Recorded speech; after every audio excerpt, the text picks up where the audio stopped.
So we are ready to get things going again. So this is now a portion where we'll have a moderated panel discussion. So I'm Wells Harrell, chair of NAACP Arlington Branch's Housing Committee, so I'll be moderating the panel. So after the panel ends, and before we close out, we would love to hear a bit more from you all about the things that you talked about at your table. So if you happen to consider the two questions that we presented about fair housing, we'd love to get your perspectives on those. But for now, we will turn to our panel discussion.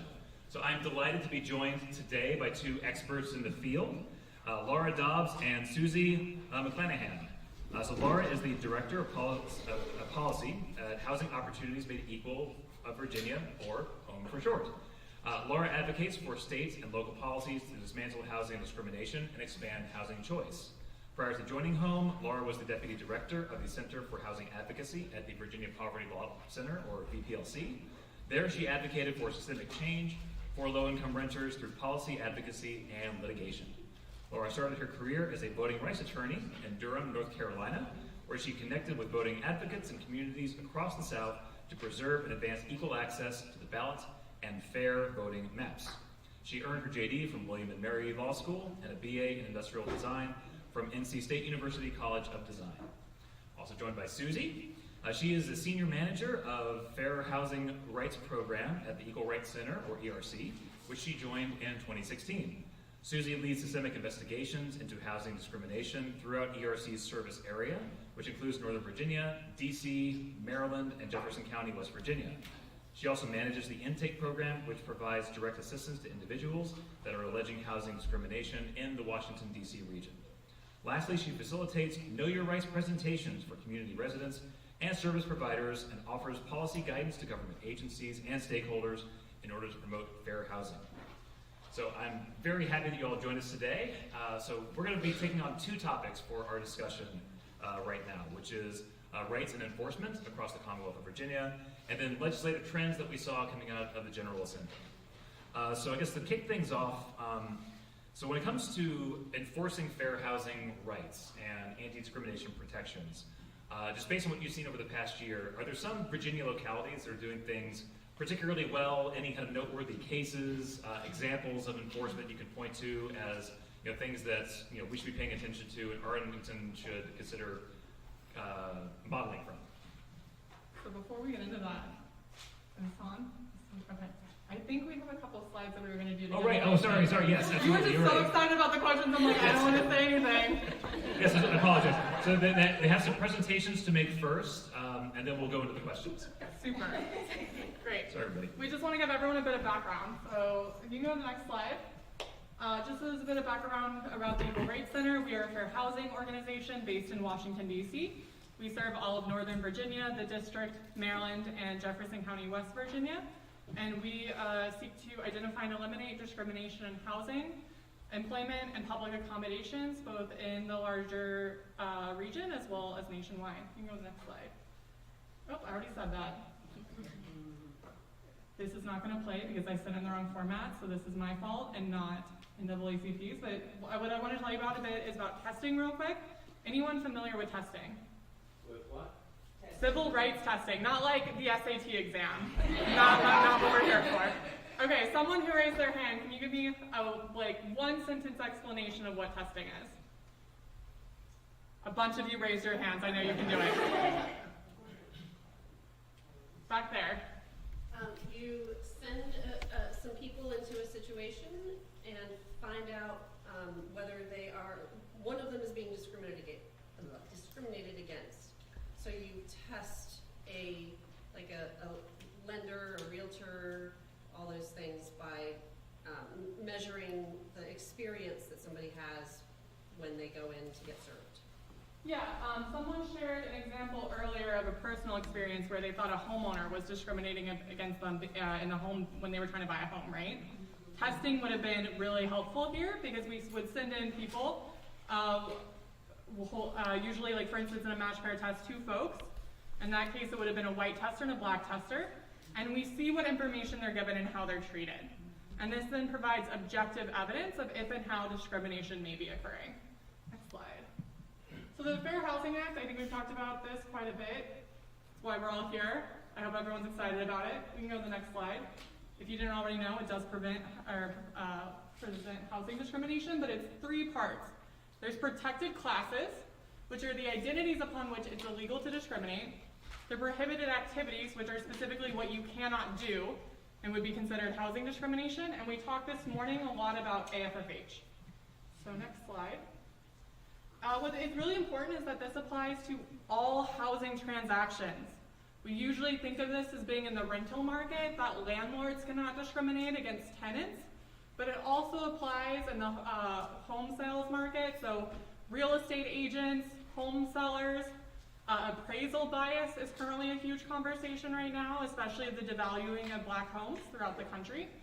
It also applies in getting a mortgage, your lender, homeowners insurance, renters insurance. So this actually is quite broad.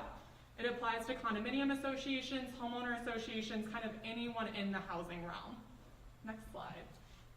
Now we have 7 protected classes. First one's race, color, national origin, which refers to where you are from, but also where your family is from, or where you're perceived as being from.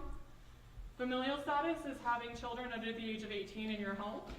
Disability, religion, and the last one is sex, but it also includes sexual orientation and gender identity.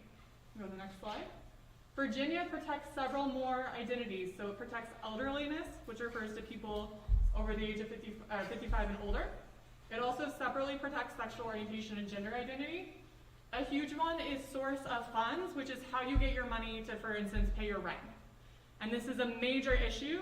Virginia made it illegal in 2020, and we continue to see this being a major problem in Northern Virginia. And the last one is military status. Arlington County protects the classes we already talked about. It also protects against marital status, so I just wanted to include that. So what actually is illegal to do? If you want to go to the next slide. First one is refusal to sell or rent.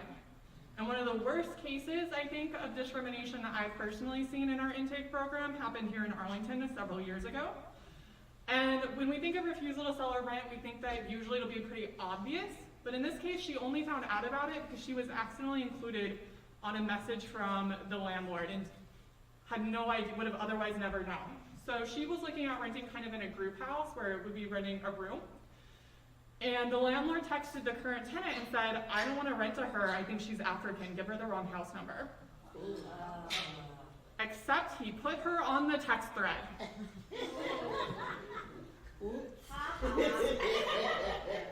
So he was planning to ghost her, right? He had made assumptions, simply based on text message conversations she had with him. She has no idea how he assumed her race. She is a Black woman. And he decided, simply based on those interactions, he didn't want to rent to her. And so he was just going to lie about it and essentially kind of get her pushed away. She told me after that happened that actually this was so common of an experience for her, that just being treated differently as a Black woman, that she planned not to report it. And it was only someone else that told her that this was really bad and that something could also be done about it, that she ended up calling our office. Ultimately, this went to the Virginia Fair Housing Office. This landlord said absolutely wild things while under investigation for race and national origin discrimination. He literally told the investigator that he didn't mean African, he meant Nigerians, and everyone knows Nigerians are scammers. He is under investigation for race and national origin making these comments. Wow. Ultimately, the VA OAG ended up suing on her behalf, and she ended up getting a settlement of about $20,000. I'm going to take questions later because I want to make sure everyone gets to present. Is that okay? Great. So this, I just want to be clear, we think refusal to rent or sell is super obvious, but that's not really always the case. We also have discriminatory terms and conditions. So for instance, say families with children are having rules enforced against them, like noise policies, but they aren't being enforced against anyone else. That would be an example of discriminatory terms and conditions. Advertising a discriminatory preference. Anyone have any guesses as to what probably the #1 thing we see for this one is? Female only? No. No. Interesting, no. No kids. Religion. No vouchers. Housing. Yeah, no vouchers. Yeah. #1 issue for sure. Misrepresenting availability is about essentially misrepresenting that a unit is not available in order to avoid renting. So for instance, we had a voucher holder in DC tell us, hey, I did a unit tour on 8th Street. You know, the unit was really nice. The moment I disclosed I had a voucher, the agent made a nasty facial expression but said vouchers were accepted, but it got really weird. The vibe was off. And after I went through, you know, the search, they ended up saying like, that there was a really strong application in, and I don't know if that's true or not. Like, I don't want to waste my money, but if it's not true, like, I think he's lying. I think he doesn't want to rent. So we did testing. We had somebody contact them with a voucher and was told the unit was off the market. Next tester contacts them without a voucher, and not only is that unit available, but there's other available in the building. Wow. So that's misrepresenting availability, and why testing can be a very powerful tool. Blockbusting is a historical form of discrimination that we don't see much anymore, so I'm not going to cover it. But steering is where we push people towards certain neighborhoods, right? If you make assumptions as a real estate agent about where someone wants to live based on their race, sending them only to neighborhoods where they, you know, are in the racial majority, things like that, that's steering. Next slide. Harassment, threats, intimidation, and coercion are also illegal. Inaccessible design in multifamily housing built after March 1991 is illegal. For context, this essentially is like somebody who uses a manual wheelchair should be able to navigate, not necessarily even super well, but should be able to navigate a property built after 1991 so that they have access to those units. Retaliation and any other conduct which makes discrimination unavailable is also illegal. Next slide.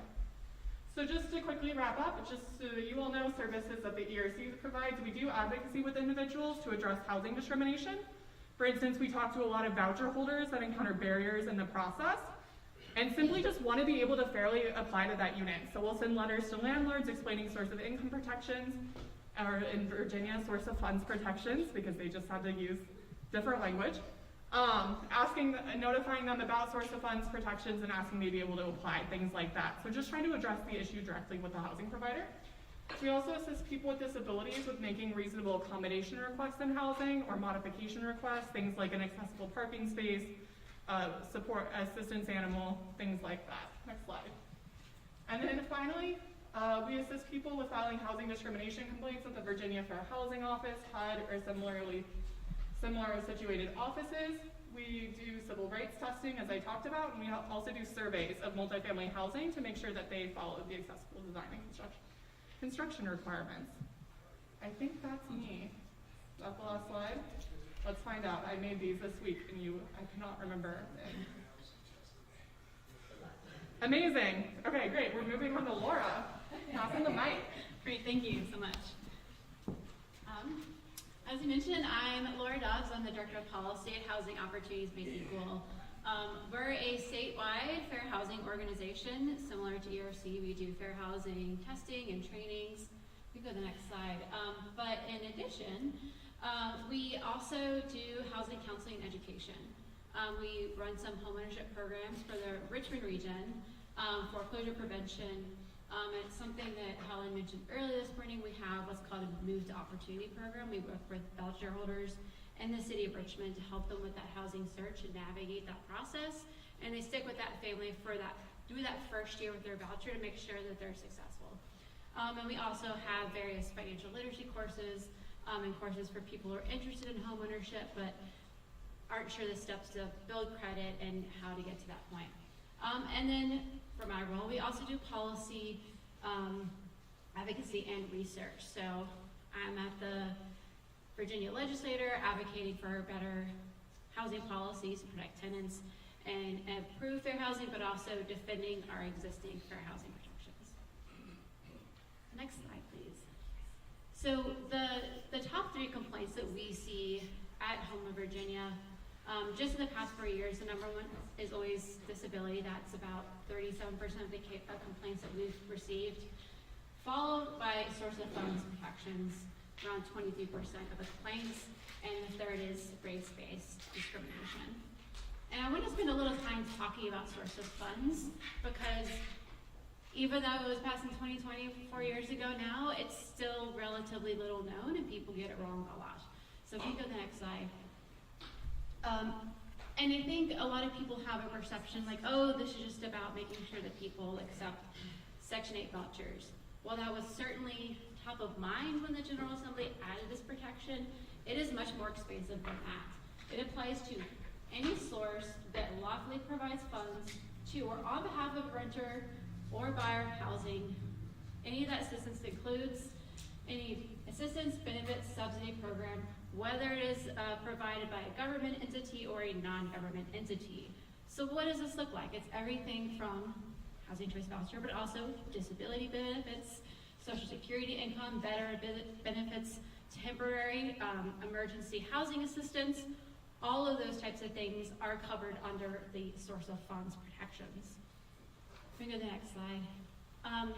And it shows up in a lot of different interesting, terrible ways. Obviously, the most glaring example is refusing to rent or sell to someone based on their source of funds. But we also see it in, how they're imposing different terms in the advertising and misrepresentation of availability, all which are prohibited conduct under the Fair Housing Act. Go to the next slide. But there are some caveats to the source of funds protections. It is unique compared to all the other fair housing protections in Virginia. You can still consider financing during a housing transaction. You just can't do it in a discriminatory way. For example, if you're selling your house, you're allowed to consider different offers based on those terms and what the financing terms are for the person who's making a bid on your house. But you have to do it in a way that doesn't violate the Fair Housing Act. Similarly, if you are applying for housing for rental, the housing provider can still ask about your income on the application and verify that. But this is where landlords get around a lot. You cannot refuse based on the duration of those funds. So let's say you have a family that is trying to get out of homelessness. They have an emergency voucher that may only cover 3 months. The landlord can't discriminate just because, well, that's only for 3 months, I'm not gonna accept it. You cannot predict what the future is gonna hold. And if we have people continuing to deny people on that basis, no one's gonna be able to get out of homelessness. And you have to apply the screening policies fairly across the board. For example, if you're only asking people who would appear to you to be newcomers to this country and say like, well, you have to show that you've had, a job here in the past 3 months and are having an income that way, you could do that. But if you're only doing that for that newcomer, that is doing it in a discriminatory way and would violate the Fair Housing Act. Similarly, income qualifying criteria must be applied fairly. We go to the next slide. Unfortunately, there are exemptions to the source of funds protections. It was necessary to try to get this bill across the finish line and enacted in 2020, and hopefully we'll be able to revisit in the future to remove some of these exemptions, but they are important to know. First off, it is on the burden of the person who is claiming the exemption to prove that it applies to them. So, who is exempted? It would be a landlord who owns 4 or fewer units. So, if I own a duplex, which is 2 housing units, I am exempted from the source of funds protection, the Fair Housing Act. However, if I have a bunch of different LLCs that I have an interest in, and I own 6 different duplexes, I can't escape liability by hiding behind the LLC. Hence, if you own 10% or more interest in 4 or more units, you are not exempt. Similarly, and this second part I think was added specifically because of Section 8 vouchers, if that source of funds is not approved within 15 days, the landlord could back out and say, I'm sorry, I'm trying to rent this to someone, I'm not gonna hold it vacant for you, and they would not be found to be violating the Fair Housing Act. But there's an important caveat to that. The landlord actually has to participate in good faith. Where we see this fall apart a lot is if you have a voucher holder, in order to place the voucher in that housing, that typically the unit has to go through a quality inspection standard. Basically, does the unit have working electricity? Does it have running water? Does it have heat in winter? And some housing authorities are pretty notorious about being really slow in scheduling those inspections. But if the landlord is making that difficult by not answering their phone, by locking the door, by not showing up, that would not be acting in good faith. And if they're the cause for the delay, they cannot point to this exception to try to get out of it. And I have a bunch of examples. We can skip them for now for the sake of time about how these play out, but so I can go past a few slides. I'm happy to share them after the fact so you can take a look yourself. But what does this look in Virginia? We've seen an increase in source of funds complaints to the Virginia Fair Housing Office since it's passed. These numbers are pretty moderate. We would hope to see a lot more complaints because we know this violation is happening, but there is an uptick. And I think there's a couple reasons to explain an increase, but also why the numbers are still pretty modest. One, housing authorities are doing a much better job of informing voucher holders that this protection exists. However, education for the public at large is still pretty limited. You have to remember this passed in 2020, we very quickly went into a pandemic, and a lot of those outreach efforts were kind of halted. And a lot of people aren't aware that it exists in the first place. So one of the things that our organizations are working really hard to do is to make sure that people know that this protection exists.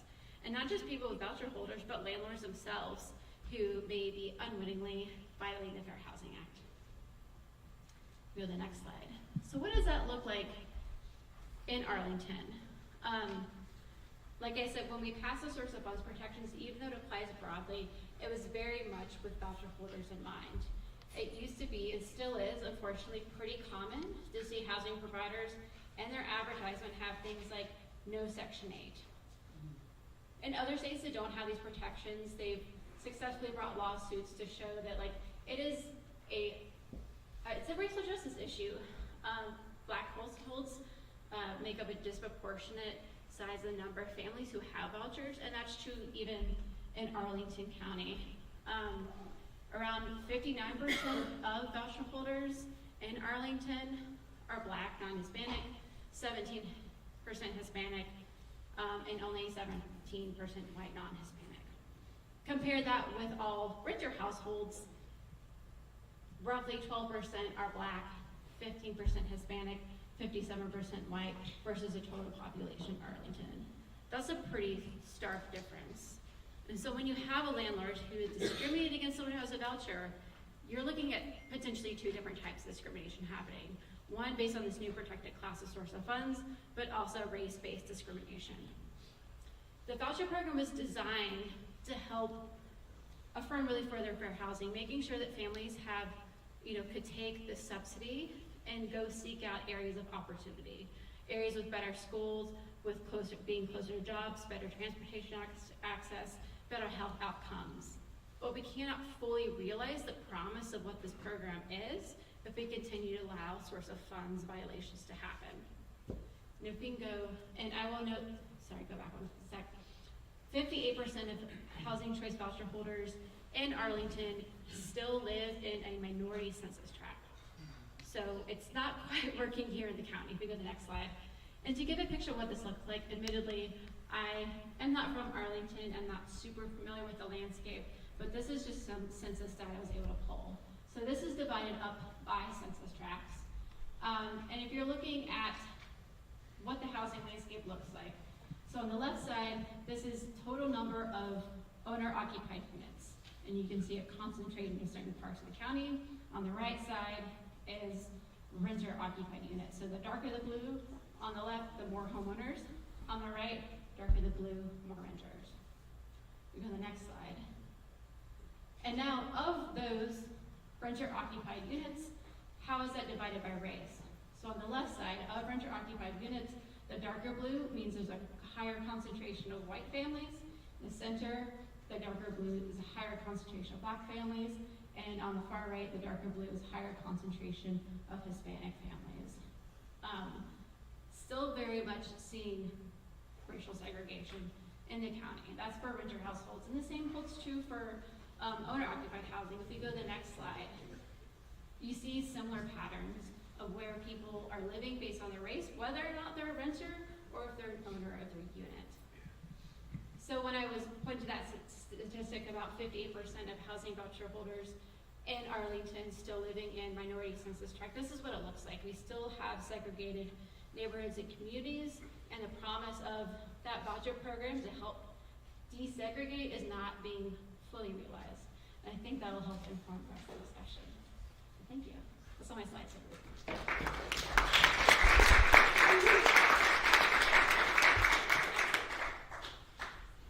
So thank you both for those great presentations. I'm glad that you reminded me so we didn't skip over them.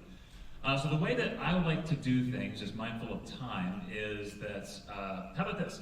I'm sure that you all have a lot of questions. I certainly do. So what if we take turns? So maybe I'll start with a question, and then I'll open it to the audience, see if you all have a question, go back to me, and so on and so forth. Does that work? It works. All right, sounds good. So both of you talked about source of funds discrimination, and it sounds like it's still a fairly pervasive issue in Virginia, and then maybe even in Arlington too. So my first question would be, what advice would you have for localities who are trying to get more serious and stamp out source of funds discrimination? Public education might be part of that, but also maybe just successful enforcement efforts might get the word out among landlords and achieve better deterrence. So do you have any advice for Arlington trying to tackle this issue?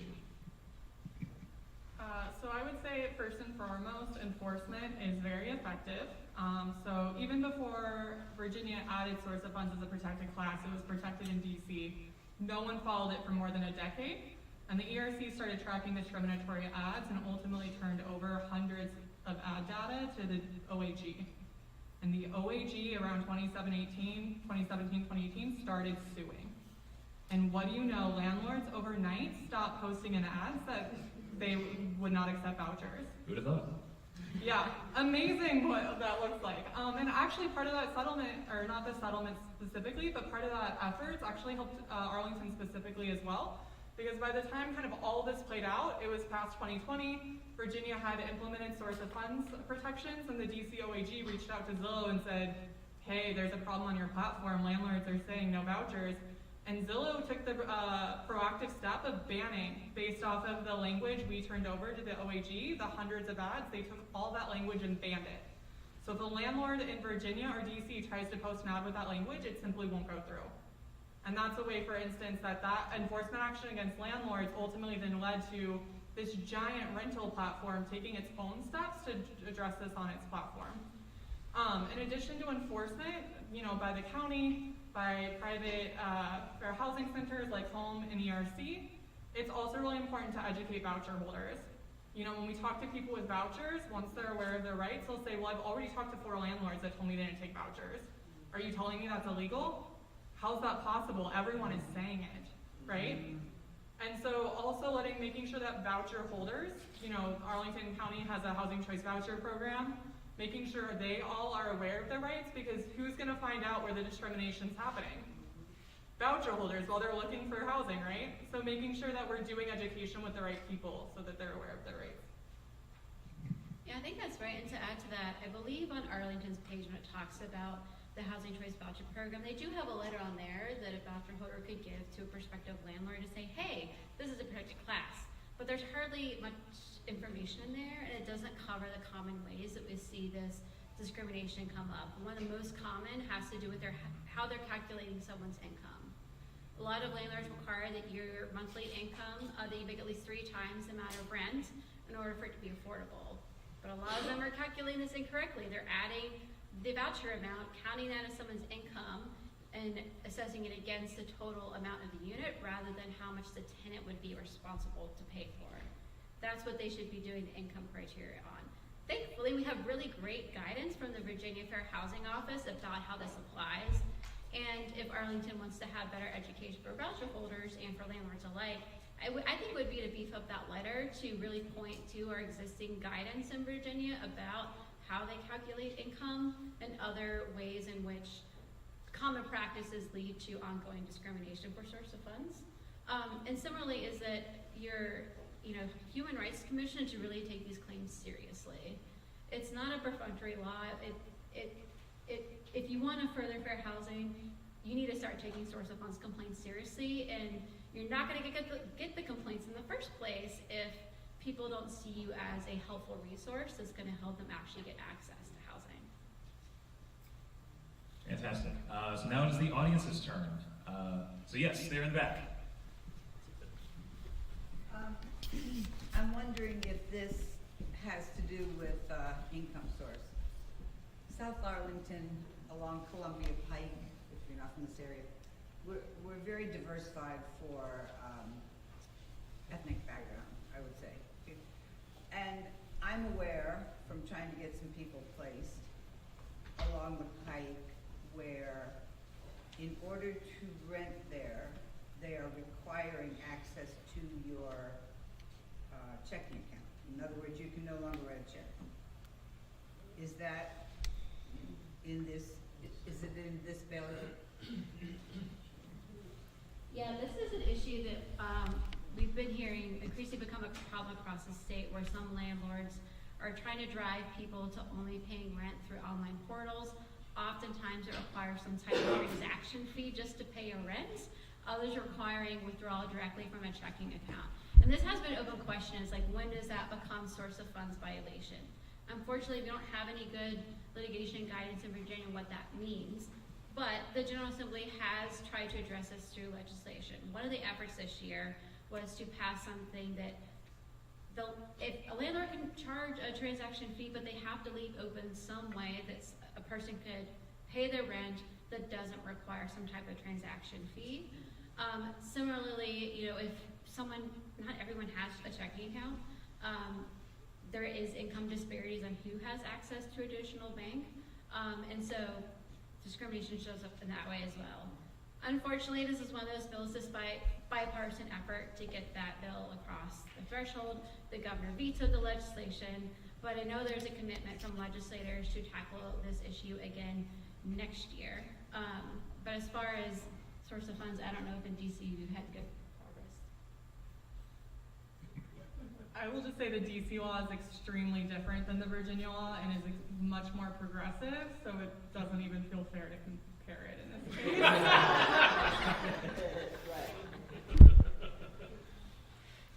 Well, that actually raises my next question, which is, Susie, can you describe the ways in which, DC law is more progressive in that way, where, when it comes to source of funds discrimination, and in what way could either the General Assembly in Virginia or Arlington County make up that difference? Sure, so a lot of what we see, even once a jurisdiction has source of funds or source of income protections, is credit is a huge issue. So voucher holders may essentially be able to apply, but if there's a 750 minimum credit score, who's actually going to meet that? And so in light of that, actually just only 2 years ago, DC really beefed up its source of income protections and said, one, you don't even need to run a minimum income requirement when someone has a voucher, because the housing authority is already determining what their portion of the rent is based on their total income. So there's no need for you to separately check. So you cannot deny a voucher holder based on their income level categorically. Second, they said you can't deny a voucher holder based on their credit score or lack of a credit score. Third, they said you cannot deny a voucher holder for credit history that occurred prior to their receipt of their housing voucher, because that voucher has fundamentally changed their economic reality, right? They probably have bad credit because they were struggling to pay rent, which is what qualified them for a voucher. And we know that there simply aren't even enough vouchers for everyone. So you can't review negative credit history that occurred prior to when someone got a voucher. And lastly, you cannot consider negative or non-payment or late payment of rent that occurred prior to one's voucher, because the reasons that may have been occurring have probably changed since they got a housing voucher. And so these protections really recognize the specific context in which somebody has a housing voucher. And we have seen, one, that it is a major game changer in people actually being able to access housing, but also two, housing providers in DC are categorically ignoring the law and are kind of having to be pulled and dragged to accept that it actually exists. So we are still seeing rampant source of income discrimination in the district. We see, source of income discrimination in Maryland. But adding those protections actually means that voucher holders can secure those units when these other sorts of criteria are being used to keep them out. Yeah, and I will say that the Virginia legislature tried to address this, not through the Fair Housing Act, but through our landlord tenant protections. One of the bills we were pushing this year is just transparency around the tenant screening process. someone who hasn't rented in a while might not know what that's like, but a lot of landlords use these third-party tenant screening companies to assess basically a risk factor whether or not to rent to that person. So they're pulling everything from their criminal history, which oftentimes includes even arrest records when they have not been convicted of a crime, any eviction record, regardless of whether or not the tenant ultimately won the case. And they're also looking at credit scores, even though that's not what credit scores were designed to do. They're meant to assess your ability to take on debt. I always like to say the rent eats first, and so you cannot base someone's ability to pay the rent based on a bad credit score, because that's just a different calculations in how someone is spending their money. Anyways, so the protections that we're trying to get in place is like, one, having a landlord disclose what are those basic screening criteria that they're using when looking at someone's application. That way someone can make better informed decisions about where they're going to apply for housing. And two, if you deny someone, tell them why you denied them in a written notice. Surprisingly, that is not covered under the law. You know, anyone who's applied for a car loan or even tried to buy a house, if you're denied credit, you would expect you get that written letter that tells you why. That does not apply to rental housing. So we just want to have same thing also apply to rental housing. And similarly, to make sure that as you're assessing someone's application, you do it in a fair way by reviewing applications in the order received. Pretty simple way to avoid discrimination. That passed both the House and the Senate, but the governor vetoed the bill. It's kind of the theme of this session. That basic transparency element, we're going to keep fighting for it until we get it, so that people can't hide behind these third-party tenant screening companies when they're discriminating against people.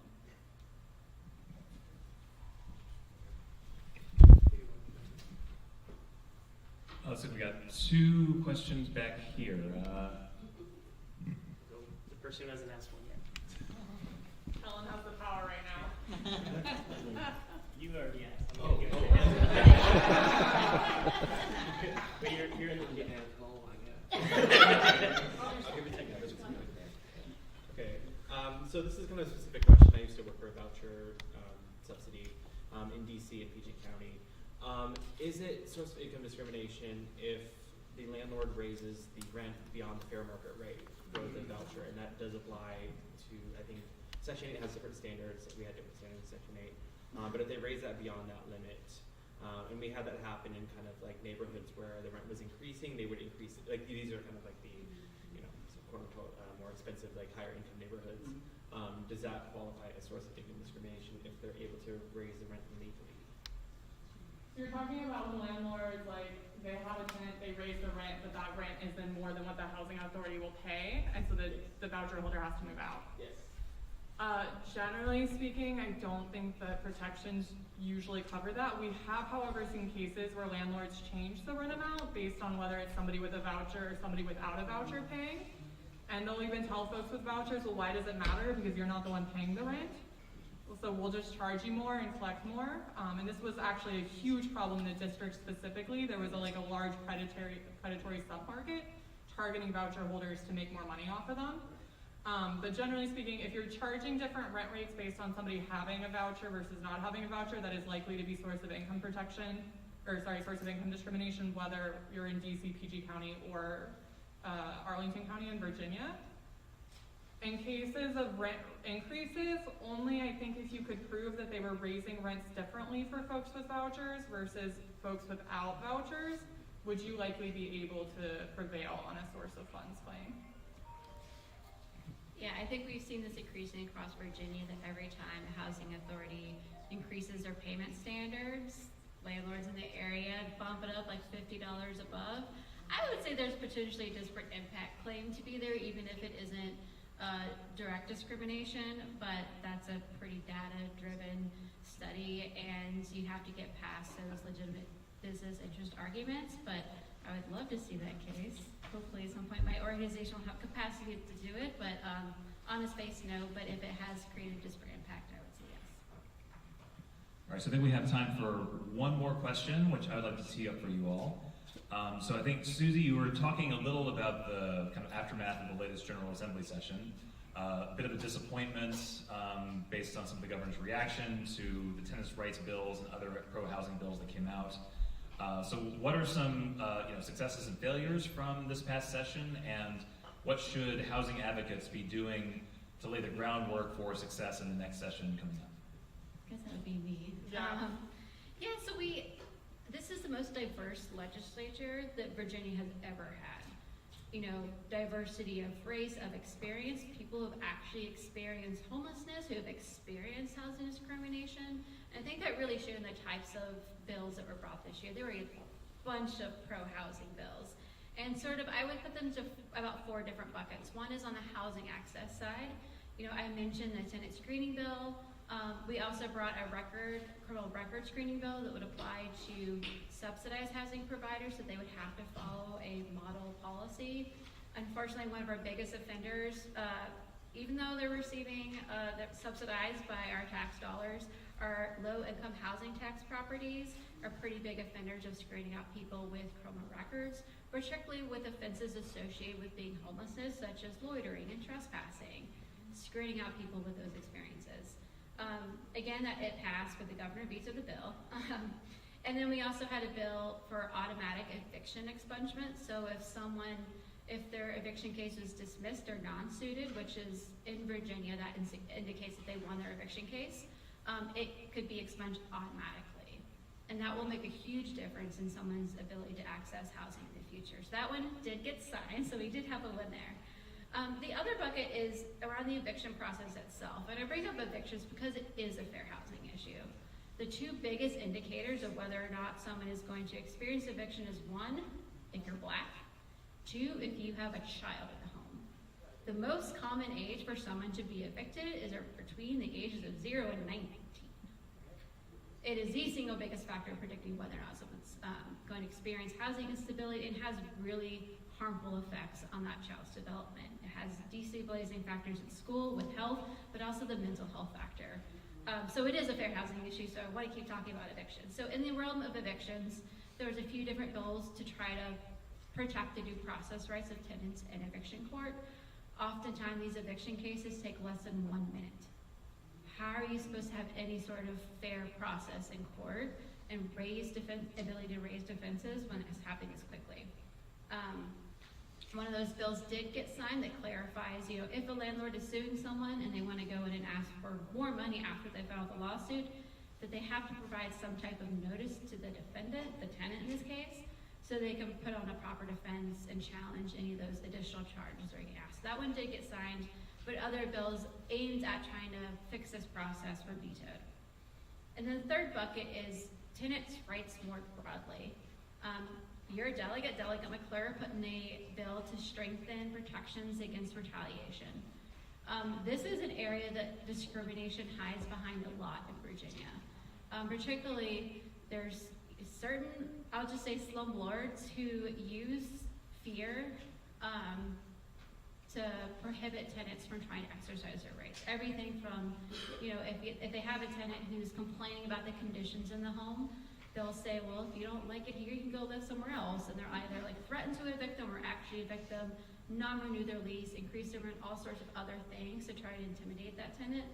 Similarly, if someone's complaining about a property manager harassing them, that's not currently covered under Virginia's retaliation statute for some reason.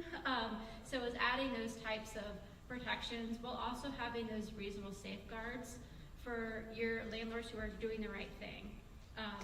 It got really great bipartisan support, but again, the governor vetoed the bill. And I know that Delegate McClure is committed to continue to work on that issue. And then the last bucket has to do with affordable housing more broadly. One, inclusionary zoning that was brought up this morning. There was a bill to apply that inclusionary zoning statute across the state. Again, it passed and the governor vetoed the bill. But I hope we'll see it again next year. And then another bill that did not completely make it out of the legislature, but the Housing Commission is taking a look, is by right development of accessory dwelling units. So this is if you own a home, but you want to build a granny flat on your property, whether to rent it out or because you want a family member to live there, that you wouldn't have to go through that whole zoning process that really increased the cost if you wanted to do that. There was a lot of pushback from local governments on this because, as was mentioned with the Dillon rule, land use is that one area where local governments actually do have a lot of control. So if you want to get engaged to have your community become one that we can have more inclusive housing, you know, denser housing, different types of housing, this is definitely an opportunity, an area for engagement.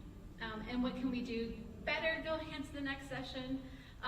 You know, talking to your elected officials, they need to hear from you about what you want. Even though you guys have great representatives in your area that are pro-housing, sending in those stories is really important because then they can share that with their colleagues. Like, this is what I'm hearing from my constituents and this is what they're asking for. And, you know, even though I'm sure sometimes they get annoyed with getting those same emails over and over, those phone calls, some legislators do use that as a basis of how they're going to vote on a bill. They'll tally up, all right, I've gotten this many emails that say they're yes for this or this many emails saying no, and they'll use that to base their decision how they're going to vote on something. So they need to hear from you. You know, similarly, reach out to your friends and families in other parts of the state so that everyone hears that housing is important. I certainly hear it from people. I think a lot of our elected officials have, but I don't know that that's shared across every jurisdiction, even though everywhere in Virginia has housing problems of some kind. So continue to make that an election issue, I think, is important and what's going to be required to see much change in Virginia. Susie, anything to add to Laura's suggestions there? I would just say locally, one, I want to commend Arlington County on participating in a joint effort to put together a regional fair housing plan. It was done in collaboration with multiple jurisdictions throughout Northern Virginia, DC, and Maryland. And this was the first time in years that they had actually looked at what are the fair housing barriers, not just specific to our single county, but more broadly across the region, and how is everything at interplay, right? Because we know that we're not going to be able to solve fair housing in Arlington County without solving it more broadly within the region. And I want to give a special shout out to the NAACP Arlington branch for coming in on the Community Advisory Committee and pushing to make that regional fair housing plan more progressive. There were two major areas that community feedback was really critical to, which was one, pushing for affordable housing to be specifically at lower income levels. Originally they were looking at 80% of AMI, but we know a lot of that affordable housing that does exist is already 60 to 80% AMI. So the committee essentially got the jurisdictions to agree to lower that to focusing on affordable housing below 60% AMI. And the committee also pushed for there to be fair housing testing across the region to more broadly actually look at systemically what's going on so that the enforcement burden does not lie on individuals to report, but that we as a community are actively seeking to address segregation and housing discrimination. The next step though is actually making sure that happens, right? We have a really great, Helen talked earlier, right, about having a really beautiful plan, and then what happens if it sits on the shelf. So we have the plan, we spent years making the plan, and so the next step is actually making sure that the counties that were part of this process follow through and carry out what they agreed to. So I think that we all have an important role in making sure that the region actually follows through on that in the next few years.